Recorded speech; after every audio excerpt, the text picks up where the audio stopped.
पाठ नाम विवादः विनाशाय।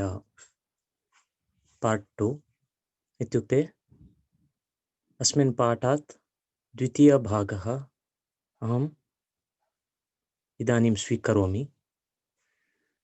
गतकक्षायाम् अहं पीठिकाभागम् इत्युक्ते कथायाः आरम्भः तथा अयं कथाभागः पञ्चतन्त्रात् स्वीकृतम् आसीत् इति उक्तवान् आसम्। तथा तत्रत्यः केषुचन व्याकरणादिकविषये अहं किञ्चित् वाक्यद्वय उदाहरणं दत्वा तत्र दर्शितवान्। पश्यामः अत्र विवादः विनाशाय इति किमर्थं शीर्षिका एवं दत्तमस्ति इति। ಅಂದರೆ ವಿವಾದ ಅಂತಂದ್ರೆ ಕಲಹ इति ಅರ್ಥ अपि आगच्छति। सदा मनसि किमपि समाधानः न वर्तते। तादृशः विचित्रवातावरणे वयं जीवामः चेत् तत् किं भवति, विनाशस्य कृते एकः सोपानः भविष्यति इति। गृहे वा शालायां वा अथवा अस्माकं वैयक्तिकजीवने तथा सार्वजनिकजीवने कदाचित् विवादः भवति चेत् तद् विवादस्य कारणेन कदापि सुखं न मिलति इति। अत्र कथा तावदेव विचारम् अधिकतया निरूपयति। अत्रत्यः विवादः किं, ವಿವಾದ ಅಂದ್ರೆ ನಿಮ್ಗೆ ಗೊತ್ತು, ಇಶ್ಯೂಸ್ ಅಂತ ಹೇಳಿ ಹೇಳ್ತಾರೆ ಆಂಗ್ಲ ಭಾಷೆಯಲ್ಲಿ. ಇಶ್ಯೂಸ್ ಅಂತ ಅಂದ್ರೆ ಅದು ಮ್ಯಾಕ್ಸಿಮಮ್ ನೆಗೆಟಿವೇ ಇರ್ತದೆ. ನಮ್ಮ ಒಂದು ಕ್ಯಾರೆಕ್ಟರ್ಗೆ ಸಂಬಂಧಪಟ್ಟ ಹಾಗೆ ಯಾರೋ ಏನೋ ಬೇರೆ ರೀತಿಯಲ್ಲಿ ರೂಮರ್ಸ್ಗಳನ್ನು ಆಡಿಕೊಳ್ಳುವ ಹಾಗೆ ಕೆಲವೊಂದು ಘಟನಾವಳಿಗಳು ನಡೆಯುವುದು, ಅದು ವಿವಾದ ಅನ್ಸ್ಕೊಳ್ತದೆ. ಸಮ್ ಡಿಸ್ಪ್ಯೂಟ್, ಅದು ಕೋರ್ಟ್ನಲ್ಲಿ ಇರ್ಬೋದು ಅಥವಾ ಪೊಲೀಸ್ ಸ್ಟೇಷನ್ನಲ್ಲಿ ಇರುವ ಕಂಪ್ಲೇಂಟ್ ಇರ್ಬೋದು ಅಥವಾ ಯಾವುದೇ ರೀತಿಯ ಅನ್ಯ ವಿಚಾರಗಳು ಕೂಡ ಬೇರೆ ಹಿರಿಯರು ಬಂದು ಸೆಟ್ಲ್ಮೆಂಟ್ ಮಾಡಿರುವಂಥದ್ದು ಆ ಥರದ್ದು ಆದವಾಗ ನಮ್ಮ ಇಮೇಜಿಗೆ ಸ್ವಲ್ಪ ಹೊಡೆತ ಬರ್ತದೆ.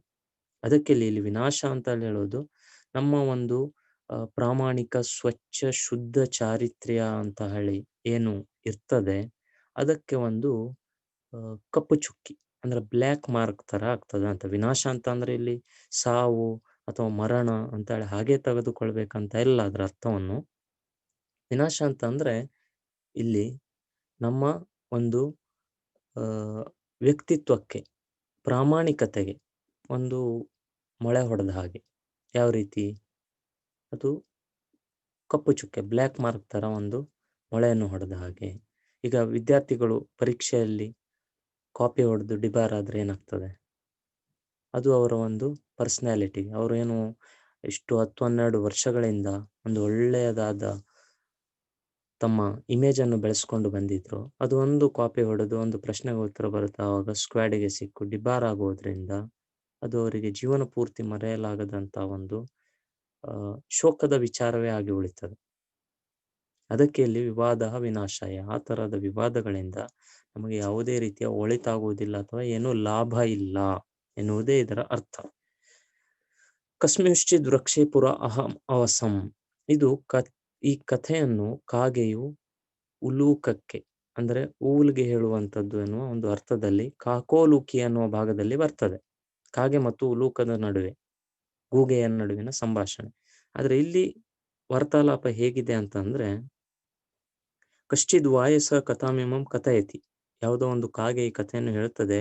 ಅತ್ರ ಪ್ರಮುಖತೆಯ ದ್ವಯೋಃ ಕಲಹಃ ತೃತೀಯಸ್ಯ ಲಾಭಾಯ ಕಲ್ಪೇತ್.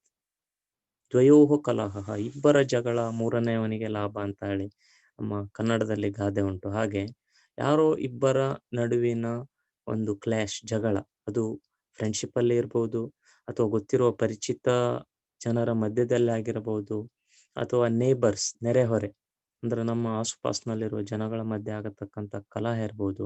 ಹಾಗೆ ಯಾವುದೋ ಎರಡು ಜನರ ನಡುವೆ ಆಗತಕ್ಕಂಥ ಈ ಒಂದು ಘರ್ಷಣೆ, ಅದರಿಂದ ಥರ್ಡ್ ಪಾರ್ಟಿ, ಮೂರನೇ ಒಂದು ವ್ಯಕ್ತಿಗೆ ಬೆನಿಫಿಟ್ ಆಗ್ತದೆ, ಲಾಭ ಆಗ್ತದೆ ಅನ್ನೋದು ಅದು ಅಕ್ಷರಶಃ ಸತ್ಯ. ಅದಕ್ಕಾಗಿ ನಾವು ಏನು ಮಾಡಬೇಕು, ಆ ರೀತಿಯ ಒಂದು ಕಲಹ ಆಗದೇ ಇರುವಂತೆ ಒಂದು ಸ್ವಲ್ಪ ಎಚ್ಚರಿಕೆಯನ್ನು ತೆಗೆದುಕೊಳ್ಳುವುದು, ಅಥವಾ ಕಲಹ ಆಗುವಂತಿದ್ದರೂ ಅದಕ್ಕೆ ಒಂದು ಸಮಾಧಾನ ಪೂರ್ವಕವಾಗಿ ಅದನ್ನು ಅಲ್ಲಿ ನಿಬಂಧಿಸುವುದು, ಅದನ್ನು ಪ್ರತಿಬಂಧಿಸಿಕೊಳ್ಳುವುದು ಮಾಡಿದ್ರೆ ಈ ತರದ ಸಮಸ್ಯೆಗಳಿಂದ ಪಾರಾಗಬಹುದು. ಅತಃ ಕಲಹಃ ನ ಕರಣೀಯಃ ಇತ್ಯಂಶಾನ್ ಕವಿಃ ಪ್ರತಿಪಾದಯತಿ. ತತ್ಕಾರಣೇನ ಕಲಹ ಮಾಸ್ತು ಇತಿ, ಜಗಳವನ್ನು ಮಾಡಲೇ ಕೂಡದು ಅನ್ನೋದು. ಅದು ಇಂದಿನ ಆಧುನಿಕ ಕಾಲದಲ್ಲಿ ಈ ವಿಶೇಷವಾಗಿ ಯಂಗ್ ಬ್ಲಡ್ ಅಂತ, ಯೂತ್ಸ್ ಅಂತ ಹೇಳಿ ಏನು ನಿಮ್ಮನ್ನು ಕರಿತೇವೆ, ಕಲಹ ಇಲ್ಲದೆ ಇರೋದು ತುಂಬಾ ಕಷ್ಟ ಅಂತ ನಾನು ಅಂದುಕೊಳ್ಳುತ್ತೇನೆ ಒಂದೊಂದು ಸಲ. ಆದರೂ ಪ್ರಾಥಮಿಕ ಕೋಪಂ ತ್ಯಕ್ತವ್ಯಂ ಇತಿ ಸಂಸ್ಕೃತ ಭಾಷೆಯಾಂ ಪ್ರಾಜ್ಞಾಃ ವದಂತಿ. ಪ್ರಾಥಮಿಕ ಕೋಪ ಇತ್ಯುಕ್ತೆ ಆರಂಭೆ ಕಿಂ ಕೋಪ ಆಗಚ್ಚತಿ. ಏನೋ ಒಂದು ವಿಷಯವನ್ನು ಕೇಳಿದವಾಗ ಅಥವಾ ಸಡನ್ ಆಗಿ ನಮ್ಮದು ಯಾವುದೋ ಒಂದು ಕೆಲಸ ಆಗದೇ ಇರುವಾಗ, ಉದಾಹರಣಾರ್ಥಂ ಏನೋ ಒಂದು ನಿಮ್ಮ ಕಾಸ್ಟ್ ಸರ್ಟಿಫಿಕೇಟಿಗೋ ಅಥವಾ ಇನ್ಕಮ್ ಸರ್ಟಿಫಿಕೇಟಿಗೋ ನೀವು ತಹಸೀಲ್ದಾರ್ ಆಫೀಸಿಗೆ ಎಲ್ಲ ಹೋಗ್ತೀರಿ, ತಾಲೂಕು ಆಫೀಸಿಗೋ, ಹಾಗೆ ವಿಲೇಜ್ ಅಕೌಂಟೆಂಟ್ ಎಲ್ಲೋ ಒಂದು ಹೋದವಾಗ ಅವರು ಒಂದು ಅರ್ಧ ತಾಸು ಕೂತ್ಕೊಳ್ಬೇಕಾಗ್ತದೆ ಅಥವಾ 1 ತಾಸು ಕೂತ್ಕೊಳ್ಬೇಕಾಗ್ತದೆ, ಜನ ಇದ್ದಾರೆ, ಕ್ಯೂ ಇದೆ, ನಿಮ್ಮನ್ನು ಆಮೇಲೆ ಮಾತನಾಡಿಸ್ತೇನೆ ಅನ್ನುವ ರೀತಿಯಲ್ಲಿ ಹಾಗೆ ಒಂದು ಪ್ರತಿಕ್ರಿಯೆ ಕೊಟ್ಟವಾಗ ನಮಗೆ ಅದೇ ಕ್ಷಣದಲ್ಲಿ ಏಕ್ದಮ್ ಒಂದು ಕೋಪ ಬರುವಂತ ಸನ್ನಿವೇಶ ಇರ್ತದೆ. ಏನು, ಯಾಕೆ ಲೇಟು, ಈಗ ನನಗೆ ಮಾಡಿಕೊಡ್ಬೋದಲ್ಲ, ನಾನು ಅರ್ಜಿಯನ್ನು ತೆಗೆದುಕೊಳ್ಬೋದಲ್ಲ, ಯಾಕೆ ಕಷ್ಟ ಅನ್ನೋ ಥರ, ಹಾಗೆ ಒಂದು ಉಂಬತನ. ಹಾಗೆ ಬ್ಯಾಂಕ್ಗಳಲ್ಲಿನೂ ಕೂಡ ಏನೋ ಒಂದು ಕೆಲಸಕ್ಕೆ 2-3 ತಾಸುಗಳವರೆಗೆ ನಿಂತು ಕಾಯುವಂಥ ಪ್ರಸಂಗ ಬಂದಾಗ ಅಲ್ಲಿನೂ ಕೂಡ ನಮ್ಮ ಕೋಪ ಬರುವುದನ್ನು ಕೆಲವು ವ್ಯಕ್ತಿಗಳ ಒಂದು ನಿದರ್ಶನವಾಗಿ ನೋಡ್ತೇವೆ. 15-20 ಜನ ಬ್ಯಾಂಕಲ್ಲಿದ್ದಾರೆ ಅಂದ್ರೆ ಅಲ್ಲಿ ಯಾರೋ 1-2 ಜನ ಕಲಹ ಮಾಡ್ಕೊಂಡೇ ಹೋಗ್ತಾರೆ. ಹಾಗೆ ಹೀಗೆ ನೀವು ಮೊದಲೇ ಹೇಳಬಾರ್ದಿತ್ತ, ಇನ್ನೊಂದು ಮತ್ತೊಂದು ಅಂತ. ಆದ್ರೆ ವಸ್ತು ಸ್ಥಿತಿಯನ್ನು ಅರಿಯುವ ಪ್ರಯತ್ನ ಮಾಡುವುದಿಲ್ಲ. ಉದಾಹರಣೆಗೆ ಬ್ಯಾಂಕಿಗೆ ಹೋದಾಗ ಅಲ್ಲಿ ಏನೋ ಸರ್ವರ್ ಬ್ಯುಸಿ ಇದೆ, ಅಥವಾ ಪ್ರಿಂಟರ್ ಹಾಳಾಗಿದೆ, ಇನ್ನೊಂದೇನೋ ರೀಸನ್ ಹೇಳ್ತಾರೆ, ಅಥವಾ ದೊಡ್ಡ ಮಟ್ಟದಲ್ಲಿ ಕ್ಯಾಶ್ ಇಲ್ಲ, ಸ್ವಲ್ಪ ಹೊತ್ತು ಕಾಯಿರಿ, ಬೇರೆ ಕಡೆಯಿಂದ ತರಿಸ್ಕೊಡ್ತಾ ಅಂತ ಹೇಳಿದ್ದು ಅದು 1 ಗಂಟೆಯೂ ಆಗಬಹುದು. ಕಾಯುವಿಕೆಯಿಂದ ನಾವು ಅವರೊಟ್ಟಿಗೆ ಜಗಳ ಮಾಡುವುದು, ಅಥವಾ ಇನ್ನೊಂದು ದಿನ ಹೋಗೋಣ ಅಂತ ಹೇಳಿ ನಾವು ಅದನ್ನು ಪೋಸ್ಟ್‌ಪೋನ್ ಮಾಡಿ ಬರುವುದು, ಎಲ್ಲವೂ ಕೂಡ ಕೆಲವೊಂದು ಸೊಲ್ಯೂಷನ್ನೂ ಇದೆ. ಆಮೇಲೆ ಕೆಲವೊಂದನ್ನು ಸಿಂಪಲ್ ಆಗಿ ನಾನು ಇಟ್ಟು ಹೋಗ್ತೇನೆ, ನೀವು ಮಾಡಿಡಿ, ಮುಂದೆ ಇನ್ನೊಂದ್ಸಲ ಬಂದಾಗ ಒಯ್ತೇನೆ ಅನ್ನುವಂಥ ಹಾಗೆ ಆ ರೀತಿ ಆಗುವ ಕೆಲಸಗಳನ್ನಿದ್ದರೆ ನಯವಾಗಿ ಅವರೊಟ್ಟಿಗೆ ವಿಶ್ವಾಸ ಪಡೆದು ಹಾಗೆ ಮಾಡೋದ್ರಿಂದ ನಮ್ಮ ಕೆಲಸ ಆಗ್ತದೆ. ಆದರೆ ಜಗಳವೇ ಎಲ್ಲಕ್ಕೂ ಪರಿಹಾರ ಅಲ್ಲ ಎನ್ನುವುದು. ವಿಶೇಷವಾಗಿ ನಾವು ಕಾಲೇಜುಗಳಲ್ಲಿಯೂ ಕೂಡ ತುಂಬ ಕ್ಲಾಸುಗಳಲ್ಲಿ ಅಥವಾ ಒಮ್ಮೊಮ್ಮೆ ಶಿಕ್ಷಕರೊಟ್ಟಿಗೆ ಅದು ಆರ್ಗ್ಯುಮೆಂಟ್ ಥರ ಮಾಡಲಿಕ್ಕೆ ಹೋಗಿ ಅದು ಜಗಳದ ರೂಪಕ್ಕೆ ತಿರುಗಿಸ್ಕೊಂಡು ಹೋಗುವುದು ಕೂಡ ಇದೆ ವಿದ್ಯಾರ್ಥಿಗಳು. ಆಗ ಪ್ರಾಥಮಿಕಂ ಕೋಪಂ ತ್ಯಕ್ತವ್ಯಂ, ಮೊದಲು ಬಂದ ಕೋಪವನ್ನು ಬಿಡಬೇಕು ಅನ್ನೋದು. ಅದಕ್ಕೂ ಒಂದು ಕಥೆ ಇದೆ, ಯಾಕೆ ಬಿಡಬೇಕು ಅನ್ನೋದು. ಮೊದಲು ಬಂದ ಕೋಪವನ್ನು ಯಾಕೆ ಬಿಡಬೇಕು ಅನ್ನೋದಕ್ಕೆ ದೊಡ್ಡದೊಂದು ಕಥೆ ಇದೆ, ಅದು ಈಗ ಬೇಡ, ಬೇರೆ ಯಾವ್ದಾದ್ರು ಸಂದರ್ಭದಲ್ಲಿ ಸಮಯ ಸಿಕ್ಕಾವಾಗ ಹೇಳ್ತೇನೆ. ಪ್ರಾಥಮಿಕ ಕೋಪ, ನನಗೆ ಈಗ ಕೋಪ ಬಂದಿದೆ, ಆ ಕೋಪವನ್ನು ಯಾಕೆ ಬಿಡ್ಬೇಕಂತ ನಾನು ಅದನ್ನು ವಿಮರ್ಶೆ ಮಾಡಿ ನೋಡ್ಬೇಕು. ಆ ಬಂದಿರುವ ಕೋಪದ ಸನ್ನಿವೇಶಕ್ಕೆ ಸಂಬಂಧಪಟ್ಟ ಹಾಗೆ ಅದರ ಹಿಂದೆ ಏನಾಗಿರ್ಬೋದು, ಯಾಕೆ ನನಗೆ ಕೋಪ ಬಂದಿದೆ, ಇದು ಹೀಗೆ ಇರ್ಬೋದಾ ಅಂತ ಹೇಳಿ ಒಂದು ವಿಮರ್ಶೆ ಮಾಡಿದರೆ ಆ ಕೋಪ ತಣ್ಣಗಾಗ್ತದೆ ಮತ್ತು ಯಾವುದೇ ರೀತಿಯ ತೊಂದರೆಗಳು ನಮಗೆ ಬರುವುದಿಲ್ಲ. ಕಸ್ಮಿಂಶ್ಚಿದ್ ವೃಕ್ಷೇ ಪುರ ಅಹಂ ಅವಸಂ, ಇದು ಕಾಗೆ ಹೇಳ್ತಾ ಇದೆ, ನಾನು ಮೊದಲು ಯಾವುದೋ ಒಂದು ವೃಕ್ಷದ ಮೇಲೆ ವಾಸ ಮಾಡ್ತಾ ಇದ್ದೆ. ತತ್ರ ಅಧಸ್ತಾತ್ ಕೋಟರೆ ಕಪಿಂಜಲೋ ನಾಮ ಚಟಕಃ ಪ್ರತಿವಸತಿ ಸ್ಮ. ತತ್ ವೃಕ್ಷಸ್ಯ ಅಧಃ ಅಂದರೆ ನೀಚೆ, ಕೆಳಗೆ ಒಂದು ಕೋಟರೆಯಲ್ಲಿ, ಒಂದು ಹಾಲೋನಲ್ಲಿ, ಅದು ನೀವು ಬಿಳ ಅಂತಾನೂ ಕರಿತೀರಿ, ಕೆಲವೊಂದು ಮರಗಳಿಗೆ ಒಂದು ಮಧ್ಯದಲ್ಲಿ ಹಾಲೋ ತರ ಪ್ರಾಣಿಗಳು, ಸಣ್ಣ ಪ್ರಾಣಿಗಳು, ಪಕ್ಷಿಗಳು ಹಾಗೆ ಒಳಗೆ ಹೋಗ್ಲಿಕ್ಕೆ ಇರುವಂತ ಒಂದು ಜಾಗ ಇರ್ತದೆ, ಅದು ಕೋಟರೆ. ಕಪಿಂಜಲ ಎನ್ನುವ ಒಂದು ಸ್ಪ್ಯಾರೋ, ಗುಬ್ಬಚ್ಚಿ ಪ್ರತಿವಸತಿ ಸ್ಮ, ವಾಸ ಮಾಡಿಕೊಂಡು ಇದೆ. ಅಥ ಸದೈವ ಅಸ್ತಮಾನ ವೇಲಾಯಾಂ ಆಗತಯೋಃ ದ್ವಯೋಃ ಅನೇನ ಅನೇಕ ಸುಭಾಷಿತ ಗೋಷ್ಠ್ಯ.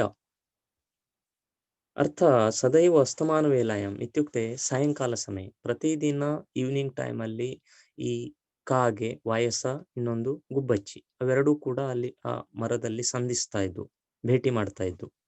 ತತ್ಸಮಯೇ ತೇಷಾಂ ವಾರ್ತಾಲಾಪ, ವಾರ್ತಾಲಾಪ ಇತ್ಯುಕ್ತೆ ಸಂವಹನ ಅಂದ್ರೆ ಗೋಷ್ಠಿ, ಚರ್ಚೆ, ಅದು ಯಾವ ರೀತಿ ಇರ್ತಾ ಇತ್ತು, ಆ ಚರ್ಚೆ ಅನೇಕ ಸುಭಾಷಿತ ಗೋಷ್ಠ್ಯ. ನೋಡಿ, ಈ ಪಶು ಪಕ್ಷಿಗಳಿಗೂ ಕೂಡ ಸುಭಾಷಿತಗಳ ಜ್ಞಾನ ಇದೆ ಇತ್ತು ಅನ್ನುವುದರ ಮೂಲಕ ನಾವು ಸುಭಾಷಿತಗಳನ್ನು ತಿಳಿದುಕೊಳ್ಳಬೇಕು ಅನ್ನುವುದನ್ನು ಇಲ್ಲಿ ಪಂಚತಂತ್ರ ರಚನಾಕಾರ ನಮಗೆ ಹೇಳಲು ಹೊರಟಿದ್ದಾರೆ.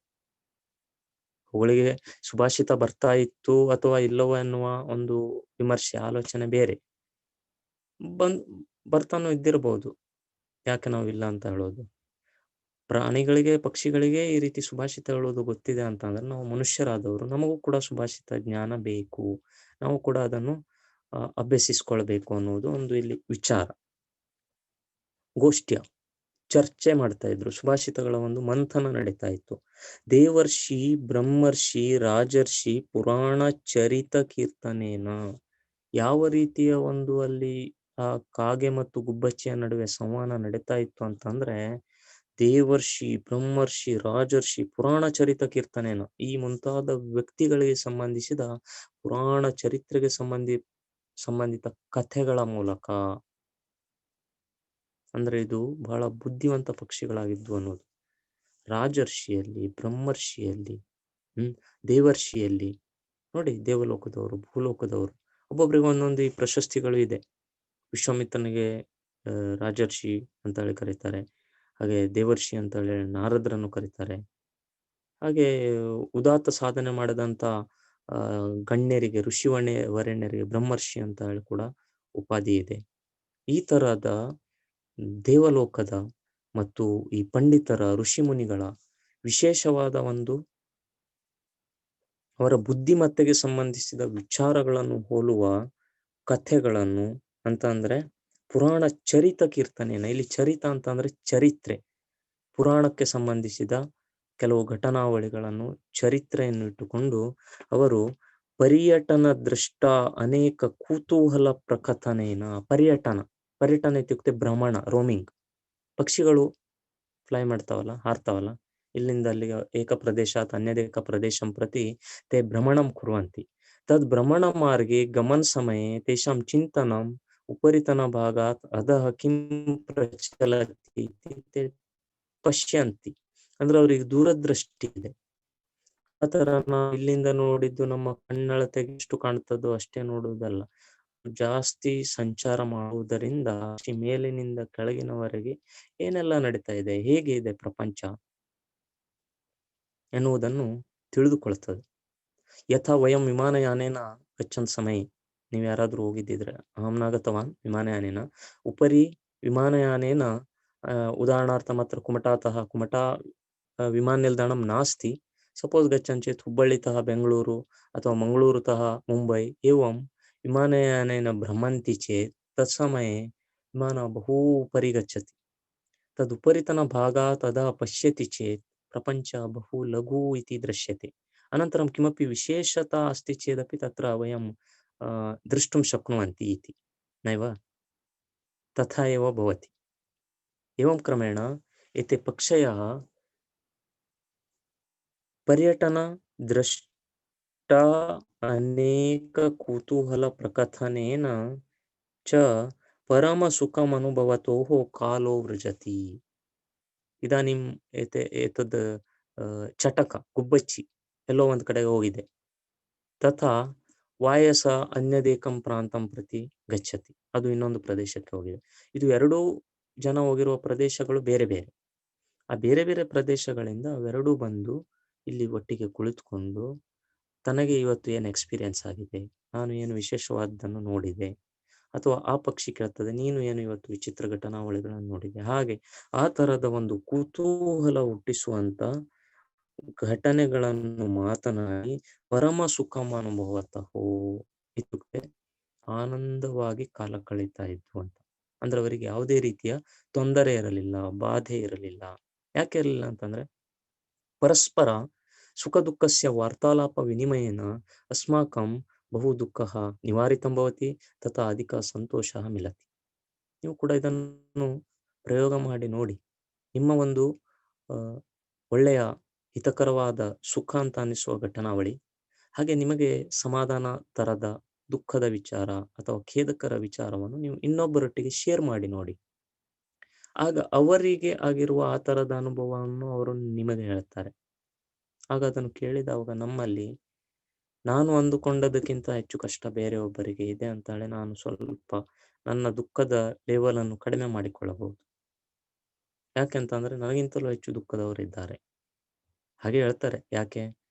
ಅನ್ಯ ಜನಾನಾಂ ದುಃಖಂ ದೃಷ್ಟೋ ಅಸ್ಮಾಕಂ ದುಃಖಂ ನ್ಯೂನಾಕರಣೀಯ ಮಿತಿ.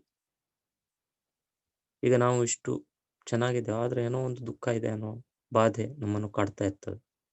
ಆದ್ರೆ ರಸ್ತೆಯಲ್ಲಿ ಹೋಗುವಾಗ ಮಾರ್ಗೆ ಭ್ರಮಣ ಸಮಯೇ ತತ್ರ ಕೋಪಿ ಏಕಃ ತಸ್ಯ ಹಸ್ತಮೇವ ನ ಭವತಿ ಅಪಘಾತೇನ ಹಸ್ತಃ ತತ್ರ ಕರ್ತಿತಃ ಕಿಮಪಿ ಅಥವಾ ಪಾದಂ ನಾಸ್ತಿ. ಕೈ ಕಾಲು ಇಲ್ಲದೆ ಇರುವವರು ಅಂತ ಅಂದ್ರೆ ಆಕಸ್ಮಿಕ ಘಟನಾವಳಿಗಳಿಂದ, ಅಪಘಾತಗಳಿಂದ ಅವರ ಒಂದು ಕೈಯೋ ಕಾಲು, ಇಂದ್ರಿಯವೋ ಯಾವುದು ಕಣ್ಣು ಏನೋ ಒಂದು ಬಾಧೆಯಾಗಿ ಹೋಗಿದೆ, ಕಟ್ಟಾಗಿ ಹೋಗಿದೆ ಅಥವಾ ಊನವಾಗಿ ಹೋಗಿದೆ. ಅಥವಾ ಮಾರ್ಗೆ ಗಮನ ಸಮಯೇ ತತ್ರ ಕೋಪಿ ನಿರ್ಗತಿಕಃ ಭಿಕ್ಷುಕಃ ಯಾಚನಾ ಕರೋತಿ ತಸ್ಯ ಅಥವಾ ತಸ್ಯಾ ಸ್ಥಿತಿಂ ಚಿಂತೆಯಂತು. ಅವರಿಗೆ ಭಿಕ್ಷೆ ಬೇಡುವಂತ ಸ್ಥಿತಿ ಯಾಕೆ ಬಂದಿದೆ, ಯಾಕೆ ಬಂದಿರಬಹುದು, ಅದರ ಒಂದು ಹಿನ್ನೆಲೆಯನ್ನು ಆಲೋಚಿಸಿದರೆ ಅದಕ್ಕಿಂತ ನಾವು ಎಷ್ಟೋ ಒಂದು ಉನ್ನತವಾದ ಮೇಲ್ಮಟ್ಟದ ಸ್ಥಾನದಲ್ಲಿದ್ದೇವೆ. ಅದು ನಾವು ನಮ್ದು ಕಷ್ಟ ಅಂತ ಹೇಳಿ ದುಃಖ ಪಡ್ತೇವೆ. ಆದ್ರೆ ಆ ತರದ ಜನಗಳ ಒಂದು ದುಃಖವನ್ನು ನೋಡಿದಾಗ ನಮಗೆ ಅಟ್ಲೀಸ್ಟ್ ಮನೆಯಲ್ಲಿ ಮಲಗಲಿಕ್ಕೆ ಜಾಗ ಇದೆ, ತಿನ್ನಲಿಕ್ಕೆ ಅನ್ನ ಇದೆ ಅಲ್ವಾ, ಫ್ಯಾನ್ ಗಾಳಿಗೆ ಕುಳಿತುಕೊಂಡು ನಾವು ಆರಾಮವಾಗಿ ವೇಳೆಯನ್ನು ಕಳೆಯಬಹುದು. ವಿದ್ಯುತ್ ದೀಪದ ಒಂದು ಮರೆಯಲ್ಲಿ ನಾವು ಬೇಕಾದನ್ನು ಓದಬಹುದು, ನೋಡಬಹುದು, ಟಿವಿ ಇದೆ, ಎಲ್ಲ ಸಾಧನ ಸೌಕರ್ಯಗಳು ಇದೆ. ಆದ್ರೂ ನಾವು ದುಃಖಿತರು ಬೇರೆ ಕಾರಣಗಳಿಂದ. ಆದ್ರೆ ಯಾವತ್ತಾದ್ರೂ ನೀವು ರಾತ್ರಿ ಪ್ರಯಾಣದ ಸಂದರ್ಭದಲ್ಲಿ ಬಸ್ ಸ್ಟ್ಯಾಂಡಿನಲ್ಲಿಯೋ ಅಥವಾ ರೈಲ್ವೆ ನಿಲ್ದಾಣಗಳಲ್ಲಿಯೋ ಅವರಿಗೆ ಕೆಲವು ಜನ ಇರ್ತಾರೆ, ಪ್ರಯಾಣಿಕರಲ್ಲ ಅವರು, ಅವರ ನಿತ್ಯ ಮಲಗುವ ಸ್ಥಾನ ಅಂದ್ರೆ ಆವಾಸ ಸ್ಥಾನ ಈ ರೈಲ್ವೆ ಸ್ಟೇಷನ್ ಮತ್ತು ಬಸ್ ಸ್ಟ್ಯಾಂಡ್ಗಳೇ ಆಗಿರ್ತವೆ. ಅದನ್ನು ನೋಡಿದಾಗಂತೂ ಆ ತರದ ಕರುಣಾಜನಕ ಸ್ಥಿತಿ ನಮ್ಮನ್ನು ಯಾವುದೋ ಒಂದು ಹಂತಕ್ಕೆ ತಲುಪಿಸಿಬಿಡ್ತದೆ. ಹೃದಯ ವಿದ್ರಾವಕ ಸ್ಥಿತಿ ಅಂತಾರೆ. ನಾನು ಎಷ್ಟು ಸುಖಿ, ಅವರನ್ನು ನೋಡಿದಾಗ ನನ್ನ ಸುಖದ ಮಟ್ಟ ಅಂದ್ರೆ ಪರ್ಸೆಂಟೇಜ್ ಜಾಸ್ತಿ ಆಗ್ತದೆ. ಅವರಿಗಿಂತ ನಾನು 1000 ಪಟ್ಟು ಸುಖಿಯಾಗಿದ್ದೇನೆ ಅಲ್ವಾ. ಅದು ಹಾಗೆ ನೋಡಿದವಾಗ ನಮಗೆ ಬೇರೆ ಬೇರೆ ಸಂಗತಿಗಳನ್ನು ಒಟ್ಟಿಗೆ ನೋಡಿದವಾಗ ನಮ್ಮ ವಿಶಾಲ ದೃಷ್ಟಿಕೋನದಲ್ಲಿ ಅವನು ಅಬ್ಸರ್ವ್ ಮಾಡಬೇಕು. ಸುಮ್ಮನೆ ಒಂದು ಲಗೇಜ್ ಬ್ಯಾಗ್ ಹಾಕೊಂಡು ಬಸ್ಸಲ್ಲಿ ಹತ್ತಿದ್ವಿ, ಕುಂತ್ವಿ, ಪ್ರಯಾಣ ಮಾಡಿ ಬಂದ್ವಿ ಅಲ್ಲ. ಪ್ರವಾಸ ಮಾಡಬೇಕು, ದೇಶ ಸುತ್ತಬೇಕು, ಕೋಶ ಓದಬೇಕು ಅನ್ನೋದು ಇದೇ ವಿಚಾರದಿಂದ. ಬೇರೆ ಬೇರೆ ಪ್ರದೇಶಗಳನ್ನು ಸುತ್ತಾಡುವುದರಿಂದ, ಅಲ್ಲಿ ಹೋಗುವುದರಿಂದ ನಮ್ಮ ಜ್ಞಾನ ವಿಸ್ತಾರ ಆಗುತ್ತದೆ. ಆಮೇಲೆ ಈ ದೇಶದಲ್ಲಿ ಏನೇನೆಲ್ಲ ಇದೆ, ಯಾವ ತರಹದ ಒಂದು ಘಟನೆಗಳನ್ನು ನಾವು ನೋಡಬಹುದು, ಅದೆಲ್ಲ ಗೊತ್ತಾಗ್ತದೆ. ಅಥ ಕದಾಚಿತ್ ಕಪಿಂಜಲಃ ಪ್ರಾಣ ಯಾತ್ರಾರ್ಥಂ ಅನ್ಯೈಶ್ಚಟಕೈಃ ಸಹ ಅನ್ಯಂ ಪಕ್ವಶಾಲಿ ಪ್ರಾಯಂ ದೇಶಂ ಗತಃ. ಅಥ ಕದಾಚಿತ್ ಹೀಗೆ ಯಾವಾಗಲೋ ಒಂದು ಸಲ, ಯಾವುದೋ ಒಂದು ಸಂದರ್ಭದಲ್ಲಿ, ಕಪಿಂಜಲಃ, ಕಪಿಂಜಲ ಇತ್ಯುಕ್ತೆ ಚಟಕಃ, ಗುಬ್ಬಚ್ಚಿ, ಕಪಿಂಜಲ ಹೆಸರಿನ ಗುಬ್ಬಚ್ಚಿ ಪ್ರಾಣಯಾತ್ರಾರ್ಥಂ ಅನ್ಯೈಃ ಚಟಕೈಃ ಸಹ ಅನ್ಯಂ ಪಕ್ವಶಾಲಿ ಪ್ರಾಯಂ ದೇಶಂ ಗತಃ. ಪಕ್ವಶಾಲಿ ಪ್ರಾಯಂ ಇತ್ಯುಕ್ತೆ ಅತ್ರ ಪರಿಪಕ್ವವಾದ ಇನ್ನೊಂದು ಉತ್ತಮ ಜಾಗವನ್ನು ಹುಡುಕಿಕೊಂಡು, ಇತ್ಯುಕ್ತೆ ಆಹಾರಾರ್ಥಂ ಇತಿ ಅರ್ಥ. ಪಕ್ವಶಾಲಿ ಪ್ರಾಯಂ, ಪಕ್ವಶಾಲಿ ಪ್ರಾಯಂ ಇತ್ಯುಕ್ತೆ ಆಹಾರಾರ್ಥಂ ಇತಿ ಅರ್ಥ. ತಥಾ ಅತ್ರ ಪ್ರಾಣಯಾತ್ರಾರ್ಥಂ, ಪ್ರಾಣಯಾತ್ರಾರ್ಥಂ ಅಂದ್ರೆ ಜೀವವನ್ನು ರಕ್ಷಿಸಿಕೊಳ್ಳುವುದಕ್ಕೋಸ್ಕರ. ಇಲ್ಲಿ ಎರಡು ವಿಚಾರ ಇದೆ. ಒಂದು ಪ್ರಾಣಾಯ, ಪ್ರಾಣವನ್ನು ರಕ್ಷಿಸಿಕೊಳ್ಳುವುದು. ಇನ್ನೊಂದು ಆಹಾರಾರ್ಥಂ. ಹಾಗಿದ್ರೆ ಈಗ ಎಲ್ಲಿ ವಾಸ ಮಾಡ್ತಾ ಇತ್ತೋ ಆ ಚಟಕ ಅಂತಂದ್ರೆ ಗುಬ್ಬಚ್ಚಿ, ಅದಕ್ಕೆ ಏನು ತೊಂದರೆ ಆಗಿರಬಹುದು ಅಂತ ನಿಮ್ಮ ಪ್ರಶ್ನೆ. ಇತದ ಕಾಲಮಾನ ಅನುಸಾರಂ ಬಹು ಪಕ್ಷಿ ಪ್ರಾಣಿ ಏತದ್ ಸೀಸನ್ ವೈಸ್ ಇತ್ಯುಕ್ತೆ ಕೇಶ್ಚನ ಋತು ಪರಿವರ್ತಿತಂ ಭವತಿ ತತ್ಸಮಯೇ ಏತೆ ಅಪಿ ಸ್ಥಾನತ್ಯಾಗಂ ಕುರ್ವಂತಿ. ಏಕಂ ಸ್ಥಾನಂ ತ್ಯಕ್ತ್ವಾ ಅನ್ಯದೇಕಂ ಸ್ಥಾನಂ ಪ್ರತಿ ಗಚ್ಚಂತಿ. ಕಾರಣಂ ಇದಾನಿಂ ಅತ್ರ ಕಸ್ಮಿನ್ ಸ್ಥಾನೆ ಕುತ್ರ ಸ್ಥಾನ ಆಸೀತ್ ತತ್ರ किं सेफ्टी नास्ति इति. तत्तु भिन्न भिन्न वातावरणे तत्र तेषां कृते ತಥಾ ಏವ ವ್ಯವಸ್ಥಾ ಭವತಿ, ವಲಸೆ ಹೋಗುವುದು ಅಂತ ಹೇಳಿ ಕರೀತಾರೆ ಈ ಪಶುಪಕ್ಷಿ ಪ್ರಾಣಿಗಳು. ವಿಶೇಷವಾಗಿ ಮಳೆಗಾಲ ಮುಗಿದ ಮೇಲೆ ಕೆಲವು ಪಕ್ಷಿಗಳು ಇಲ್ಲಿ ಈಗ ಒಂದು ಯಾವುದೋ ಒಂದು ನದಿ, ಕೆರೆ ಆ ರೀತಿಯ ಪ್ರದೇಶದಲ್ಲಿ ಇದ್ದದ್ದು ಏಕಾಏಕಿ 100-200 ಕಿಲೋಮೀಟರ್ ದೂರದ ಬೇರೆ ಒಂದು ಪ್ರದೇಶವನ್ನು ಹುಡುಕೊಂಡು ಹೋಗ್ಬಿಡ್ತವೆ. ಇಷ್ಟು ದಿನ ಇಲ್ಲಿದ್ದವರಿಗೆ ಈಗ ಅನ್ಸೇಫ್ ಅನ್ನುವ ಒಂದು ಫೀಲ್ ಬಂದದ್ದು ಯಾಕೆ ಅಂತಂದ್ರೆ ಅದಕ್ಕೆ ಕಾರಣ ಅಲ್ಲಿಯ ಸರೌಂಡಿಂಗ್, ಸುತ್ತಮುತ್ತಲಿನ ಪರಿಸರದಲ್ಲಿ ಏನೋ ಒಂದು ಬದಲಾವಣೆ ಆಗ್ತದೆ. ಆ ಬದಲಾವಣೆ ಒಂದು ನೀರು ಕಡಿಮೆ ಆಗ್ಬೋದು, ಅಥವಾ ಈಗ ಮಳೆ ಮುಗಿದು ಹೊಸತಾಗಿ ಮಳೆ ಮುಗಿದ ನಂತರ ಏನು ಚಳಿ ಬರ್ತದೆ, ಆ ಸಂದರ್ಭದಲ್ಲಿ ನೀರು ಪ್ರವಾಹ ಕಡಿಮೆ ಆದವಾಗ ಕೆಲವು ಜನರು ನದಿಗೆ ಒಂದು ಈ ಪಶು ಪಕ್ಷಿಗಳನ್ನು ಬೇಟೆಯಾಡ್ಲಿಕ್ಕಂತ ಬರುವವರ ಸಂಖ್ಯೆನೇ ಜಾಸ್ತಿ ಇರ್ತದೆ. ಆಗ ಅವರು ಅಲ್ಲಿದ್ದರೆ ಆ ಬೇಟೆಯ ಮೂಲಕ ಅವರಿಗೆ ಸಿಗ್ತಾರೆ ಅಂದಕ್ಕೆ ಪ್ರಾಣ ರಕ್ಷಣೆಗೆ ಬೇರೆ ಕಡೆ ಹೋಗೋದು. ಅಲ್ಲಿ ಅವರು ಸೇಫ್. ಆ ಜಾಗದಲ್ಲಿ ಅವರಿಗೆ ಯಾವುದೇ ರೀತಿಯ ತೊಂದರೆ ಇರುವುದಿಲ್ಲ. ಇದು ಪಕ್ಷಿಗಳಿಗೆ ಬಹಳ ಚೆನ್ನಾಗಿ ಅರಿವಿರ್ತದೆ. ಪ್ರಾಣಿಗಳಿಗೂ ಹೌದು, ಪಶುಗಳಿಗೂ ಹೌದು, ಪಕ್ಷಿಗಳಿಗೂ. ಜಲಚರಗಳು, ನೀರಿನಲ್ಲಿ ವಾಸ ಮಾಡ್ತಕ್ಕಂಥ ಪ್ರಭೇದಗಳು, ಹಾಗೆ ಗಿಡ ಮರದ ಮೇಲೆ ಇರುವಂಥ ಕೆಲವು ವಿಶೇಷವಾದಂಥ ಖಗಗಳು, ಇವೆಲ್ಲಕ್ಕೂ ಕೂಡ ತನ್ನದೇ ಆದ ಒಂದು ಅಂದರೆ ಏನು ನನಗೆ ಇಲ್ಲಿ ಯಾವ ಸಂದರ್ಭದಲ್ಲಿ ತೊಂದರೆ ಬರ್ಬೋದು ಅನ್ನುವ ಒಂದು ಗ್ರಹಣ ಶಕ್ತಿ ಇರ್ತದೆ. ಅದರ ಆಧಾರದ ಮೇಲೆನೆ ಅವು ವಲಸೆ ಹೋಗ್ತವೆ. ವಲಸೆ ಅವುಗಳ ಆರೋಗ್ಯ ದೃಷ್ಟಿಯಿಂದ ಮತ್ತು ಇಲ್ಲಿ ಈಗ ಸಿಗದೇ ಇರುವ ಆಹಾರ ಇನ್ನೊಂದು ಕಡೆ ಸಿಗ್ತದೆ ಅನ್ನುವ ಕಾರಣದಿಂದ ಹೋಗುವುದು, ಇದೆಲ್ಲವೂ ಕೂಡ ನಿಜವಿದೆ. ಹೀಗಾಗಿ ಈ ಚಟಕ ಕೂಡ ಚಿರಂಜೀವ ಎನ್ನುವ ಕಪಿಂಜಲ ಎನ್ನುವ ಚಟಕ ಗುಬ್ಬಚ್ಚಿಯು ಕೂಡ ಈ ಪ್ರಾಣವನ್ನು ರಕ್ಷಿಸಿಕೊಳ್ಳುವುದಕ್ಕಾಗಿ ಮತ್ತು ಆಹಾರಕ್ಕೋಸ್ಕರ ಅನ್ಯಂ ಪಕ್ವಶಾಲಿ ಪ್ರಾಯಂ, ಒಬ್ಬಂಟಿಯಾಗಿ ಹೋಗಿಲ್ಲ, ಅನ್ಯ ಚಟಕೈಹಿ ಸಹ, ಇನ್ನೊಂದು ಬರ್ಡಿನ ಒಟ್ಟಿಗೆ, ಇನ್ನೊಂದು ಚಟಕದ ಜೊತೆಗೆ ಆ ಒಂದು ದೇಶವನ್ನು ಬಿಟ್ಟು ಬೇರೆ ಒಂದು ಸಮೃದ್ಧವಾದ ಜಾಗವನ್ನು ಹುಡುಕಿಕೊಂಡು ಹೋಗಿದೆ. ತಥೋ ಯಾವನ್ ನಿಶಾ ಸಮಯೇ ಅಪಿ ನ ಆಯಾತಃ ತಂ ತಾವದಹಂ ಸೋ ಉದ್ವೇಗ ಮನಸ್ತದ್ವಿಯೋಗ ದುಃಖಿತ ಚಿಂತಿತವಾನ್ ಅಹೋ ಕಿಮದ್ಯ ಕಪಿಂಜಲೋ ನಾಯಾತಃ. ತಥೋ ಯಾವನ್ ನಿಶಾ ಸಮಯೇ ಅಪಿ, ಯಾವಾಗ ನಿಶಾ ಇತ್ಯುಕ್ತೆ ರಾತ್ರಿ ಸಮಯ, ನಿಶಾ ಅನ್ನೋದಕ್ಕೆ ಪರ್ಯಾಯವಾಚಿ ಶಬ್ದ ರಾತ್ರಿ. ರಾತ್ರಿ ಸಮಯ ಅಪಿ ನ ಆಯಾಂತಂ, ಈ ಚಟಕ ಬರಲಿಲ್ಲ, ಗುಬ್ಬಚ್ಚಿ ಪುನಃ ಈ ಕೊಠರೆಗೆ ಬರಲಿಲ್ಲ. ತದಹಂ ಸ ಉದ್ವೇಗ ಮನಸ್ತಿದ್ವಿಯೋಗ ದುಃಖೇನ ಚಿಂತಿತವಾನ್. ಯಾಕೆ ಬರಲಿಲ್ಲ ಅಂತ ಹೇಳಿ ನನಗೆ ಸ್ವಲ್ಪ ಅದರ ಒಂದು ವಿಯೋಗ ಅಂತಂದ್ರೆ ಒಂದು ರಾತ್ರಿ ಆ ಚಟಕ ಇಲ್ಲಿ ಬರದೇ ಇರುವ ಒಂದು ಘಟನೆಯಿಂದ ನನಗೆ ದುಃಖವಾಗಿ ಆ ವಿಯೋಗದಿಂದ ನಾನು ಆಲೋಚಿಸಿದೆ. ಏನು ಆಲೋಚಿಸಿದೆ? ಅಹೋ ಕಿಮದ್ಯ ಕಪಿಂಜಲೋ ನಾಯತಃ, ಯಾಕೆ ಇವತ್ತು ಕಪಿಂಜಲ ರಾತ್ರಿ ಪುನಃ ಬರಲಿಲ್ಲ, ಈ ರೀತಿ ನಾನು ಆಲೋಚಿಸಿದೆ ಅಂತ ಇದನ್ನು ವಾಯಸ ಹೇಳುವುದು. ವಾಯಸ ಅಂದ್ರೆ ಕಾಗೆ ಹೇಳುವುದು. ಆದ್ರೆ ಇಲ್ಲಿ ಕಥೆಯಲ್ಲಿ ಏನು ಕೊಟ್ಟಿದ್ದಾರೆ, ಆ ಚಟಕ ಗುಬ್ಬಚ್ಚಿ ಇನ್ನೊಂದು ಗುಬ್ಬಚ್ಚಿಯ ಜೊತೆಗೆ ಒಳ್ಳೆಯ ಒಂದು ಜಾಗವನ್ನು ಹುಡುಕಿ ಆಹಾರಾರ್ಥವಾಗಿ ಪ್ರಾಣ ರಕ್ಷಣೆಗಾಗಿ ಹೋಗಿದೆ ಅನ್ನೋದು ಕಥೆಯಲ್ಲಿ ಇದೆ. ಆದ್ರೆ ಈ ವಿಷಯ ಕಾಗೆಗೆ ಗೊತ್ತಿಲ್ಲ. ಅದು ಹೋದ ವಿಷಯ ಮತ್ತು ವಿಚಾರ ಕಾಗೆಗೆ ಗೊತ್ತಿಲ್ಲ. ಹೀಗಾಗಿ ಅದು ಕಾಗೆ ಯಾಕೆ ಇವತ್ತು ಇಷ್ಟು ಹೊತ್ತಾದ್ರೂ ಇನ್ನೂವರೆಗೂ ಬಂದಿಲ್ಲ ಅಂತ ಹೇಳಿ ಆಲೋಚನೆ ಮಾಡ್ತಾ ಇದೆ.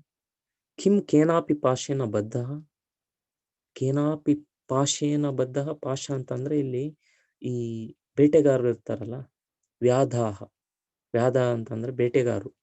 ಏತೆ ವ್ಯಾಧ ಕಿಂ ಕುರುವಂತಿ ಪಶು ಪಕ್ಷಿ ಪ್ರಾಣಿನ್ ಹರಂತಿ, ಪಾಶೇನ ಹರಂತಿ. ಪಾಶ ಅಂತಂದ್ರೆ ಬಲೆ ಹಾಕುವುದು ಅಥವಾ ಬೇರೆ ರೀತಿಯ ತಂತ್ರಗಳನ್ನು, ಈ ಪ್ರಾಣಿ ಪಕ್ಷಿಗಳನ್ನು ಹಿಡಿಯಲಿಕ್ಕೆ ಬೇಟೆಗಾರರು ಪಾಶವನ್ನು ಬೀಸ್ತಾರೆ, ದಾರವನ್ನು, ಬಲೆಯನ್ನು, ಏನೋ ಒಂದು.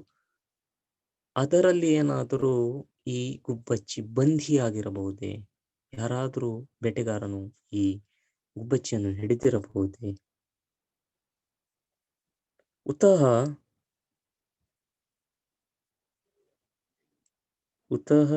ಹೇ ಸ್ವೀತ್ ಕೇನಾಪಿ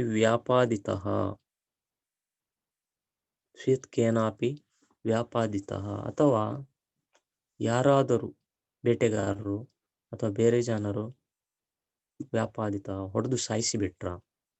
ಇದು ಮನಸ್ಸಿನಲ್ಲಿ ಮೂಡ್ತದೆ. ಸಾಮಾನ್ಯವಾಗಿ ನಾವು ನಿತ್ಯ ಯಾರೋ ಒಬ್ಬ ವ್ಯಕ್ತಿಯ ಜೊತೆಗೆ ಒಡನಾಡ್ತಾ ಇದ್ದಂಥ ಆತ್ಮೀಯ ಸಡನ್ ಆಗಿ ಕಣ್ಮರೆಯಾದ, ಕಾಣ್ತಾ ಇಲ್ಲ.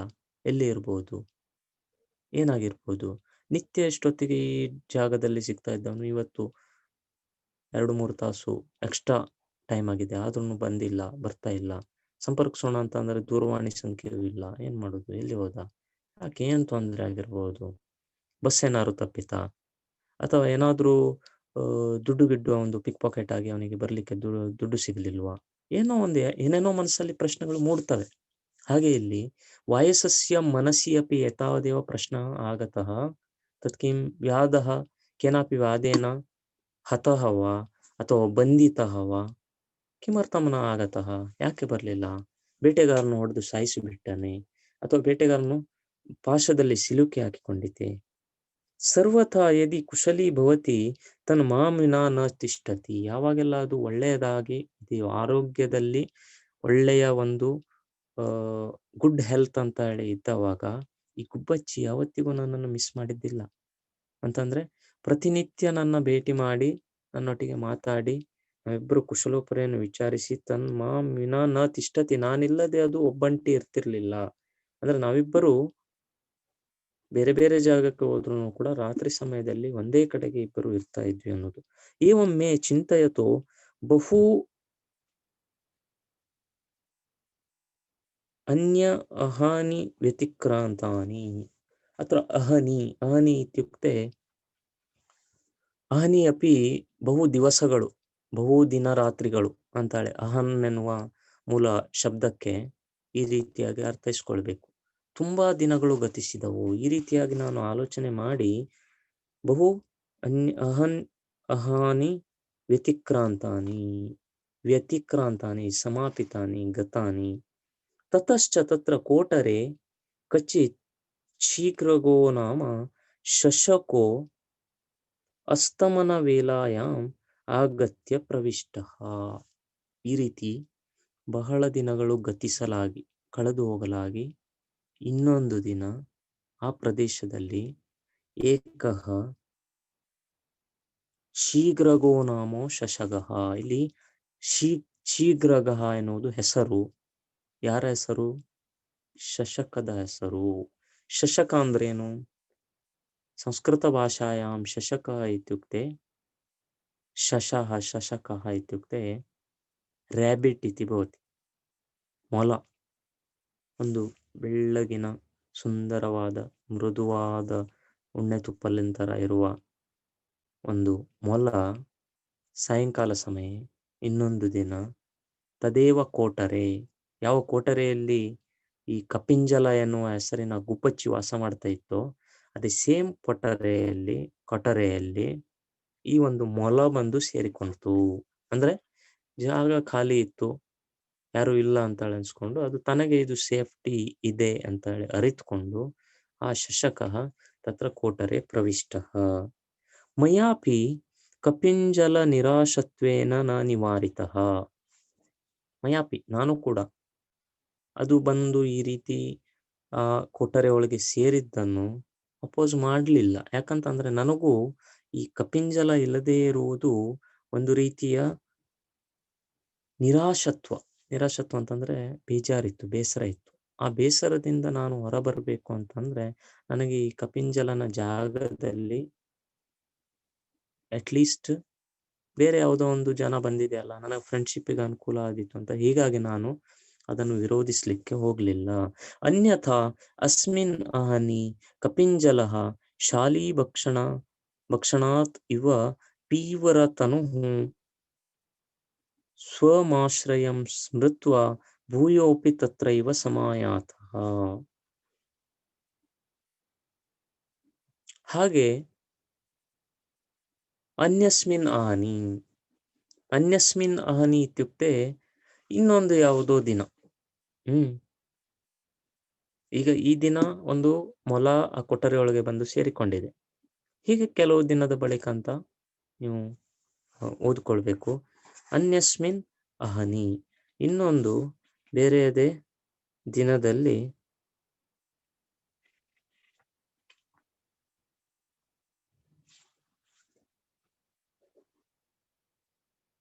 ಶಾಲಿ ಭಕ್ಷಣಾದ್ ಅತೀವ ಪಿವರತನುಃ ಶಾಲಿ ಭಕ್ಷಣಾತ್ अत्र शाली भक्षण इत्युक्ते एतद् किं तण्डुलः भवति खलु तण्डुल ಅಂತಂದ್ರೆ ರೈಸ್ ಅಕ್ಕಿ ಆ ತಂಡುಲ ಯಾವಾಗ ಭತ್ತದ ಗದ್ದೆಯಲ್ಲಿ ಇರ್ತದೆ ಆ ಭತ್ತದ ಗದ್ದೆಯಲ್ಲಿ ಇದ್ದಾವಾಗ ಈ ನವರಾತ್ರಿ ಪರ್ವದ ನಂತರ ನಾವೆಲ್ಲ ಹೊಸತು ತರುವುದು ಅಂತ ಹೇಳಿ ಆ ಗಿಡವನ್ನು ಕೊಯ್ದು ತಂದು ಭತ್ತವನ್ನು ತೆಗಿತೇವೆ ನೋಡಿ ಭತ್ತವನ್ನು ತೆಗೆದು ನಮ್ಮ ಅನ್ನಕ್ಕೆ ಹೊಸತು ಅನ್ನ ಅಂತ ಹೇಳಿ ಹಾಕ್ತೇವೆ ಆಗ ಆ ಅನ್ನ ನಿರ್ಮಾಣ ಆಗುವ ಭತ್ತದ ಕಣಜದಲ್ಲಿ ಇರುವ ತಂಡೂಲ ಅಂದ್ರೆ ಅಕ್ಕಿ ಅದು ಒಳ್ಳೆಯ ಸಾಫ್ಟ್ ಆಗಿ ಹಾಲಿನ ಮಿಶ್ರಣದ ತರ ಇರ್ತದೆ ಶಾಲಿ ಭಕ್ಷಣ ಅದಕ್ಕೆ ಶಾಲಿ ಅಂತ ಹೇಳಿ ಕರೆಯೋದು ಶಾಲಿ ಅಂತಂದ್ರೆ ಒಂದ್ ರೀತಿ ಪೂರ್ತಿಯಾಗಿ ಬಲಿಯದ ಪೂರ್ತಿಯಾಗಿ ಮಾಗದ ಎಳೆಯ ಭತ್ತದ ಒಂದು ಕಣಜ ಏನಿದೆ ಆ ಕಣಜಕ್ಕೆ ಈ ಪಕ್ಷಿಗಳು ಒಡೆದು ಅದರ ಹಾಲಿನ ರಸವನ್ನು ಕುಡಿತವೆ ಎಳೆಯ ಭತ್ತವನ್ನು ಚೂಟಿದಾಗ ಹಾಗೆ ಸಿಗ್ತದೆ ಅದು ಶಾಲಿ ಭಕ್ಷಣ ಕಪಿಂಜಲ ಪೀವರತನು ಇತ್ಯುಕ್ತೆ ತುಂಬಾ ಸ್ಪಷ್ಟವಾಗಿ ಶಕ್ತಿಯುತವಾಗಿ ನೋಡ್ಲಿಕ್ಕೆ ಈ ಸಲ ಭಾರಿ ಸುಂದರ ಒಂದು ಶರೀರ ಕಾಂತಿ ಬಂದಿರುವ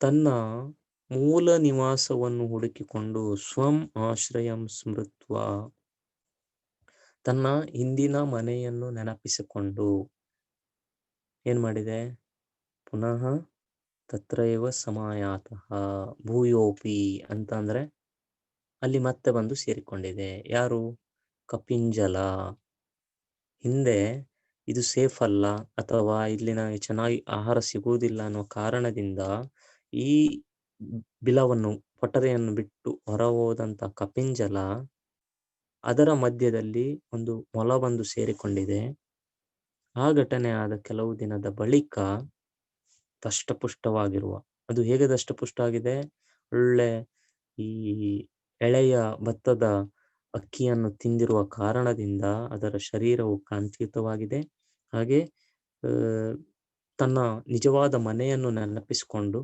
ಈಗ ಮತ್ತೆ ಆ ಪೊಟರೆಗೆ ಬಂದಿದೆ ನೋಡಿ ಈಗ ಏನಾಗ್ತದೆ ಗುಬ್ಬಚ್ಚಿಯ ಒಂದು ಸ್ವಂತ ಮನೆ ಅದು ಬಿಟ್ಟು ಹೋದ ಮೇಲೆ ಮರ ಅಂದವಾಗ ಆ ಮರದ ಮೇಲೆ ಇನ್ನೊಂದು ಮೊಲ ಬಂದು ವಾಸ ಮಾಡಿದೆ ಈಗ ಅದರ ಒರಿಜಿನಲ್ ಓನರ್ ಅಂತ ಅಂದ್ರೆ ಮೊದಲಿಂದ ಸ್ಟೇ ಮಾಡಿದಂತ ಕಪಿಂಜಲ ಮತ್ತೆ ಪುನಃ ಆ ಬಿಲಕ್ಕೆ ಬಂದಿದೆ ಈಗ ಅಲ್ಲಿ ಮೊಲ ಇದ್ದವಾಗ ಕಪಿಂಜಲನಿಗೆ ಹೋಗ್ಲಿಕ್ಕೆ ಆಗ್ತದ ಅಥವಾ ಕಪಿಂಜಲ ಮೊಲವನ್ನು ಹೊರಗೆ ಆಗ್ತದ ಏನು ಇದು ಸಂದಿಗ್ಧ ಸ್ಥಿತಿ ಈಗ ನೋಡೋಣ ಭೂಯೋಪಿ ತತ್ರೈವ ಸಮಾಯಾತಃ ಅಥವಾ ಸಾಧ್ವಿದಂ ಉಚ್ಯತೆ ಅಥವಾ ಈ ರೀತಿಯಾಗಿಯೂ ನಾವು ಹೇಳಬಹುದು ಸಾಧ್ವಿದಂ ಉಚ್ಯತೆ ಏನು ನ ತಾದ್ರಗ್ ಜಾಯತೆ ಸೌಖ್ಯಮಪಿ ಸ್ವರ್ಗೆ ಶರೀರಿಣಾಂ ದಾರಿದ್ರ್ಯೇಪಿ ಯಾದ್ರಕ್ ಸ್ಯಾತ್ ಸ್ವದೇಶೇ ಸ್ವಪುರೇ ಗೃಹೇ ಪುನರೇಕವಾರಂ ಶ್ಲೋಕಂ ವದಾಮಿ ನ ತಾದೃಗ್ ಜಾಯತೆ ಸೌಖ್ಯಮಪಿ ಸ್ವರ್ಗೆ ಶರೀರಿಣಾಂ ದಾರಿದ್ರ್ಯೇಪಿ ಹಿ ಯಾದೃಕ್ ಸ್ಯಾತ್ ಸ್ವದೇಶೇ ಸ್ವಪುರೇ ಗೃಹೇ ಇದಕ್ಕೆ ಜನನೀ ಜನ್ಮಭೂಮಿಶ್ಚ ಸ್ವರ್ಗಾದಪಿ ಗರೀಯಸಿ ಎನ್ನುವ ಮಾತು ಸೂಟೇಬಲ್ ಅನಿಸ್ತದೆ ಯಾವಾಗಲೂ ಕೂಡ ಜನನಿ ಅಮ್ಮ ಜನ್ಮಭೂಮಿ ನಾವು ಹುಟ್ಟಿದಂಥ ಸ್ಥಾನ ಅಂದ್ರೆ ನಮಗೆ ಜನ್ಮ ಕೊಟ್ಟ ಒಂದು ಸ್ಥಾನ ಅವೆರಡೂ ಕೂಡ ನಮಗೆ ಸ್ವರ್ಗಕ್ಕಿಂತಲೂ ಮಿಗಿಲು ಸ್ವರ್ಗಕ್ಕಿಂತಲೂ ತುಂಬಾ ಖುಷಿಯನ್ನು ಕೊಡ್ತದೆ ಅನ್ನೋದು ಜನನಿ ಮತ್ತು ಜನ್ಮಭೂಮಿ ಹಾಗೆ ಇದು ಈ ಶ್ಲೋಕದ ಅರ್ಥ ಇದೆ ಶರೀರಿಣಾಂ ದಾರಿದ್ರ್ಯೇ ಅಪಿ ಸ್ವದೇಶೇ ಸ್ವಪುರೇ ಗೃಹೇ ಚ ಯಾದ್ರಕ್ ಸೌಖ್ಯಂ ಸ್ಯಾತ್ ಹಿ ತಾದ್ರಕ್ ಸ್ವರ್ಗೇ ಅಪಿ ನ ಜಾಯತೆ ನಮಗೆ ಇಲ್ಲಿ ಈಗ ಭೂಲೋಕದ ಸ್ವರ್ಗ ಅಂತ ಹೇಳಿ ಕಾಶ್ಮೀರವನ್ನು ಕರೀತಾರೆ ಅಲ್ವಾ? ಕಾಶ್ಮೀರವನ್ನು ಸ್ವರ್ಗ ಅಂತ ಹೇಳಿ ಕರೀತಾರೆ. ಪ್ಯಾರಡೈಸ್ ಅಂತ ಹೇಳಿ ಹಾಗೆ ಅದಕ್ಕೆ ಒಂದು ಉಪಾಧಿಯನ್ನು ಕೊಟ್ಟಿದ್ದಾರೆ. ನಾವು ಇಲ್ಲಿಂದ ಕರ್ನಾಟಕದವರು ಕಾಶ್ಮೀರಕ್ಕೆ ಹೋದ್ರೆ ಎಷ್ಟು ದಿನ ಇರ್ಬೋದು? ಹಬ್ಬಬ್ಬ ಅಂದ್ರೆ ಒಂದ್ 2-3 ತಿಂಗಳು ಇರ್ಬೋದೇನೋ, ಗೊತ್ತಿಲ್ಲ. ಪ್ರವಾಸ ದೃಷ್ಟಿಯಲ್ಲಿ ಹೋದವರಂತೂ 1 ವಾರ, 10 ದಿನ, 15 ದಿನ ಅಲ್ಲೇ ಇರ್ಬೇಕು ಅಂತ ಹೋದ್ರುನು ನಾವು ಅಲ್ಲಿ ನಮ್ಮದು ಯಾವುದೇ ರೀತಿಯ ಪ್ರಾಪರ್ಟಿ ಇರುವುದಿಲ್ಲ. ಎಲ್ಲವನ್ನು ಹೋಗಿ ಮಾಡಿಕೊಳ್ಬೇಕು. ಅದು ಸ್ವರ್ಗ ಅಂತ ಹೇಳಿ ಹೋದ್ರುನು ಕೂಡ ಅಲ್ಲಿ ಕಷ್ಟಪಡ್ಲೇಬೇಕು. ಕಷ್ಟಪಟ್ಟರೇನೆ ಸುಖ ಸಿಗುವುದು. ಅದಕ್ಕೆ ಇಲ್ಲಿ ಹೇಳುವುದು, ನಾವು ಸ್ವರ್ಗ ಅಂತ ಹೇಳಿ ಯಾವುದೇ ದೊಡ್ಡ ಜಾಗಕ್ಕೆ ಹೋದರೂ ಕೂಡ ಶರೀರಿಗಳಾದವರಿಗೆ ಅಂದ್ರೆ ನಮ್ಮಂತ ಮನುಷ್ಯರಿಗೆ, ದೇಹವಿರುವವರಿಗೆ ದಾರಿದ್ರ್ಯೇ ಅಪಿ ಸ್ವದೇಶೇ ಸ್ವಪುರೇ ಗ್ರಹೇ ಚ ಯಾದೃಕ್ ಸೌಖ್ಯಂ ಸ್ಯಾತ್. ದಾರಿದ್ರ್ಯ ಅಂತ ಅಂದ್ರೆ ಕಾಶ್ಮೀರ ಹೋಗ್ತೇನೆ ಅಂತ ಹೇಳಿ ಗೊತ್ತಿದ್ದಾವಾಗ ಒಂದು ಫುಲ್ 50,000ನೋ 1,00,000 ಇರೋ ಒಂದು ATM ಕಾರ್ಡನ್ನೇ ಹಿಡ್ಕೊಂಡು ಹೋಗ್ತೇವೆ ನಾವು. ಯಾಕೆ? ಸೇಫ್ಟಿ. ದುಡ್ಡು ಬೇಕಲ್ಲ ಹೋದಲ್ಲಿ ಬಂದಲ್ಲಿ ಖರ್ಚಿಗೆ. ಎಲ್ಲ ದುಡ್ಡನ್ನು ಕಿಸೆಯಲ್ಲೇ ಅಥವಾ ಬ್ಯಾಗಲ್ಲೇ ಇಟ್ಕೊಂಡ್ರೆ ಎಲ್ಲೋ ಯಾರಾದ್ರೂ ಕಳ್ಳರು ಹೊಡೆದು ಬಿಟ್ರೆ, ಟ್ರೈನಲ್ಲಿ ಎಲ್ಲಾದ್ರೂ ಬ್ಯಾಗ್ ಮಿಸ್ ಆದ್ರೆ, ಪಿಕ್ ಪಾಕೆಟ್ ಆದ್ರೆ, ಆ ರೀತಿಯ ಒಂದು ಸಂದೇಹದಿಂದ ಹಬ್ಬಪ್ಪ ಅಂದ್ರೆ ಒಂದು 5,000ದಷ್ಟು ಕ್ಯಾಶ್ ಅನ್ನು ಇಟ್ಕೊಳ್ತಾರೆ. ಜಾಸ್ತಿ ಅಂದ್ರೆ ಒಂದು 5-6 ಸಾವಿರ ಇಟ್ಕೊಳ್ತಾರೆ. ಹೋದ್ರೆ ಅಷ್ಟೇ ಹೋಯ್ತು. ಆದ್ರೆ ಕಾರ್ಡಲ್ಲಿ ತುಂಬಾ ದುಡ್ಡು ಉಳಿತದೆ.